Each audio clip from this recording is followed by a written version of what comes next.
Hi everybody and welcome to Josiah is Right. So I am finally going to do my PowerCon recap video. It was an awesome convention. I actually got really sick right after that, and I am actually kind of still dealing with a little bit of the residual stuff, and this is now weeks later. It's almost a month later. 2 solid weeks of just a terrible cough. But I am happy to finally sort of recount what happened. It was a great convention, one of the best I've ever been to. I just tell you sort of about it as we go along. So setting up was fun. It was a smaller convention, which I really liked. Setting up was cool because, so I went over with Judy and Penny, and they helped me find everything, helped me figure out where everything was. But it was kind of hard to set up with Penny because she wanted to help, which was adorable, but didn't really function practically for what I needed, which was just to get everything set up on Friday, as the convention was Saturday and Sunday.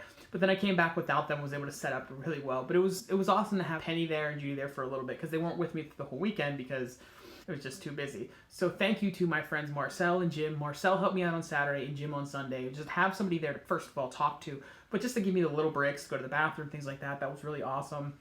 And especially on Sunday, whenever I kind of ventured out into the convention a bit more to explore a little bit, and that was really cool. So, but I just want to talk about kind of, as a collector, what I got. So the first thing I got is Teela for Penny.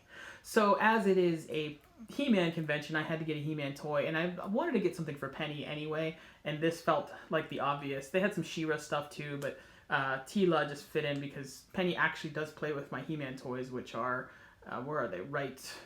Right over here, so just out of camera shot. Maybe Teela was even in the shop before I picked it up, but Teela here is my one sort of vintage toy purchase from PowerCon, and she is missing the hat, but I did find that on eBay cheap. The one I got on eBay is a little bit broken, but for, decoratively it works okay, but you really can't play with it. But she does have her shield and her scepter, so Teela for Penny. This is cool. So this is Norte Art, so I'm blanking on his first name, and I actually messaged Marcel to ask. So this guy who does this art, something with a G, I think, but he is a Hive artist, so as I used to be, and in the Hive Gallery downtown LA. And so on Saturday, Marcel told me that he was there, and so I went and said hi. I'd not met him previously, but we just have that connection. So I said, oh, I know Marcel and was at the Hive, and so he gave me this pin, which is a really rad pin that gotta hustle, it says on there. But just cool that he gave me something. I didn't expect that. I just wanted to say hi as a sort of fellow Hive resident artist, or former Hive resident artist. So that was that. I had a lot of business cards, things like that. I bought this book from Mark, what's his name, McRae.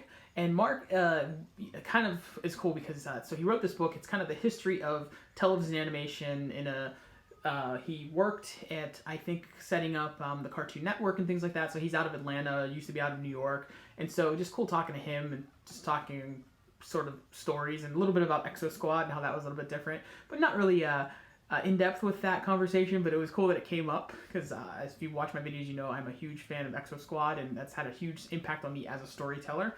And so I haven't read his book yet, but I really am looking forward to it because he kind of chronicles the history of sort of television animation, the best Saturdays of our lives. So he was a cool guy to meet. There's one other thing that I'm kind of say, but there's one thing I want to say before that. So these are a stack of He-Man comics. So these are sort of more modern stuff, and this is like the old school Star Comics stuff. And then including down here some mini comics, which is just totally rad, like mini comics and stuff. That's what's in here. So I'll pull these out so you can see the star. This is like, I was struggling to find these to make collages out of these before the convention. It's just amazing. And when I tell you how I got them, it's even more amazing. And then the mini comics, which just are glorious. And the figures on the back, these just were so great. This is actually not a mini comic, but like a little storybook. So a little bit different, punching out Merman there. But what happened was, I was talking about the process to some people there, and I'm escaping their names. I think one was Sam and something else. So Sam was her name, and it's escaping me. But I'm pretty sure Sam's the one who gave me the comics. But forgive me, it's been a month and I didn't write the names down. So I was just talking about it, and Sam was like, I have a bunch of old Star comics that are like, low grade, reader grade if you want them. And I was like, sure, if you don't want them, I'll take them. She comes back like 20 minutes later with them. she is from Massachusetts, I believe. Remember that part correctly?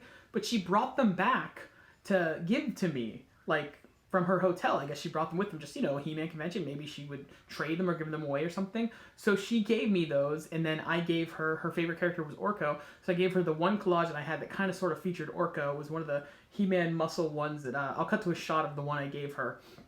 But it was just such an awesome thing, and why this convention is special. It was a fan connecting with a fan, just sharing something, and I'm gonna keep some of those probably for myself, make collages out of some, especially the Star Comics, as I think I'll go back next year to PowerCon. It was a great convention, and it was really cool. That was just, the spirit of the show is reflected in that moment, and I can't thank her enough. I think your name is Sam. Forgive me if I'm getting it wrong, but regardless, whatever your name is, you impacted me in a positive way by just sharing something, and I'm super excited to make collages out of those and to just read some of them. Probably read them first and then make collages out of them. But it's like the first, 5 or 6 issues of the Star Comics He-Man Masters of the Universe series, which is rad. So then, second to last then. So I want to show this. This is art by a guy named Patrick. So Patrick Penner, who I think is now my Facebook friend too. But Patrick, one of my favorite here, Mantena, which I have the figure up on the shelf, and then the Horde Zombie He-Man. So these were his art, and they were only $5 each, really 2 for $10. So I wanted to give him a little plug. Really talented guy, really nice guy. He was kind of behind me. He's kind of the quiet type, so he wasn't selling as much, and but he had good art, and I think it was really cool. So what happened was the Kevin Smith story, which I told elsewhere in sort of other ways. But what happened was they had just announced the Masters of the Universe Kevin Smith show thing, and Kevin Smith before that was on the mic saying, "Come to the whatever room, dude." He kind of sounds like a surfer in a way-ish. But Kevin was then walking the floor, and it was kind of cool because the word was just circulating that he was doing this new show at the He-Man convention. And so then he is nearby, and I texted from really far away a picture of him to a friend, like from like a mile away. I'm like, "Hey, Kevin Smith is here," because he was just texting me about like He-Man stuff, because he's a big Masters of the Universe fan as well, my friend Brian. And so then a minute after that, all of a sudden he is at Patrick's table, and Patrick was signing the art for Kevin, and literally that way the way that our table shared space was, I'll share a video of it that's totally out of focus, I apologize. And my friend Jim, who was helping me on Sunday, couldn't get through because Kevin Smith was blocking the way. Now, Jim probably could have waited, but so then I asked Kevin Smith to move out of the way once he had finished signing the stuff and buying the art from Patrick. Excuse me, Mr. Smith, my friend needs to get back. So yeah, we're just trying to get him through here. So you're literally just in his way. Sorry. I don't want anything. I'm always in everybody's way. Thank you for this. And then I didn't even think about this. Jim suggested I take a picture. It never even occurred to me. And I realized too that that's what Kevin Smith thought was happening when I kind of grabbed his shoulder and his tap on him. I had no idea, didn't think of it. It was only because of Jim, and it's hilarious. And I should have given him a copy of my short storybook, which was right there next to me. You'll see it in the picture. I just didn't think of it. But it was awesome. It was cool. He was super nice and friendly. That's Kevin Smith. He's a fan, and he therefore lets fans be fanly. That doesn't make sense. But he is just a fan himself, I think, and he enjoys celebrating being kind of one of us that's made it and now is making a He-Man show. So that was cool. So the real highlight, though, was meeting Mark and Rebecca Taylor. So watch Toys That Made Us and you'll learn about Mark. He's here on the back. So this is his sketchbook, and this includes some amazing sketches. I had one signed for Penny and Prim, and of course, hilariously, I spelled Penny's name wrong. And Rebecca, his wife, had me write it down in the back of like their name placard thing to make sure I spelled it correctly. And I spelled Pepelope. I wrote Pepelope down. And she's like, "Who's Pepelope?" And I'm like laughing hysterically. Like my wife is gonna die laughing when she hears this. But he signed some for me. I had him sign one for me, one for another friend that's a surprise for Brian. I told him that, but he doesn't know what it looks like yet. One for someone else that they probably won't watch this, but just in case, I don't want them to know. And then the one for Prim and Penny. So my current daughter and my soon-to-be-born daughter. And that's the Tila one, which was originally named the Sorceress. So it's cool to have those for those people that I care about. And of course, there's more in that pack that I'll just kind of keep. But the ones that are signed, like the one to me and the one to Penny and Prim will be hung up on the wall. I actually have an animation cell that is Tila and Orko, so I'll have that sorceress / Sheila one up next to that. But what the real highlight was, I got to meet Mark, and it was kind of out of character for me to go over. It really was. Anybody that knows me, even though I do this is different. But to talk to people, it's not. I don't like to bother people. So I guess I don't like to be bothered, maybe, but I don't mind being bothered. But I went over to Mark and started talking and just say hi, and just because I wanted to have said hi, kind of thing. Someone that mattered so much to inspiring so much of my creativity through my childhood through his designs for toys. And I wouldn't know who he was if it wasn't for I knew who he was before the toys that made us, but I wouldn't know the story and things like that. And I didn't even know until later that he did the designs for the Ninja Turtles too, which is maybe even more significant right up there than the Master of the Universe toys. But point is, it was just an amazing moment. So I have met in my life Ray Bradbury, and I've met now Mark Taylor.